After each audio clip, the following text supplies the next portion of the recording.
मैं अयोध्या हूं। आज की कड़ी में सुनिए, देवताओं की इस नगरी ने सुखों के साथ दारुण दुख भी देखे।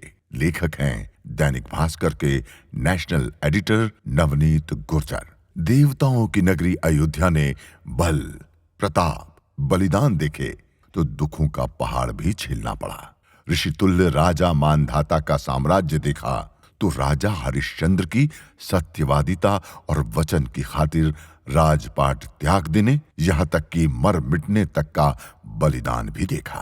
भागते रथ के टूटे पहियों में अपनी अंगुली लगा देने वाला कैकेयी का त्याग देखा तो राम को वनवास भेजने वाले उन्हीं कैकेयी के हठ की भी साक्षी रही। अयोध्या की तुलना यदि स्वर्ग के सुखों से की गई तो पीड़ा का भी कोई पारावार नहीं रहा। पुत्र वियोग में राजा दशरथ का प्राण त्यागना हो या भरत का राजपाट छोड़कर पादुका पूजन हो, सब कुछ आज भी अयोध्या की आंखों में झिलमिलाता रहता है। लक्ष्मण की 14 साल की सेवा हो या उर्मिला का विरह, ये सब सिरहन पैदा करने वाले पल रहे। त्रेता से कलयुग तक के सफर की अनगिनत कहानियां इस नगरी की छाती में धसी हुई हैं।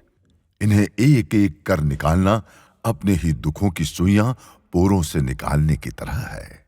अयोध्या के राजा दशरथ बड़े पराक्रमी हुए।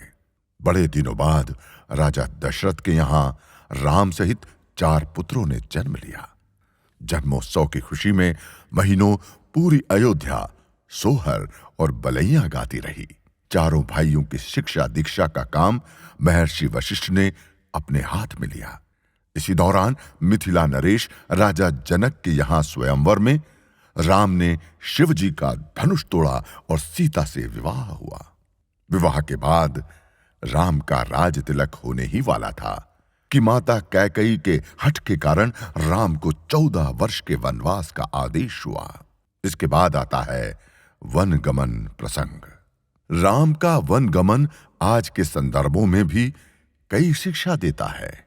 भाइयों का प्रेम देखिए कि जिस मां ने भरत के लिए राज मांगा, ज्येष्ठ भ्राता के प्रेम में उसी भरत ने सिंहासन त्याग कर वहां राम की पादुका रखकर प्रजा के लिए न्याय प्रिय शासन किया।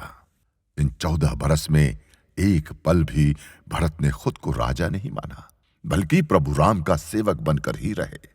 जात पात को लेकर आज तक हम लड़ते रहते हैं, लेकिन सदियों पहले राम ने सबको समान समझा।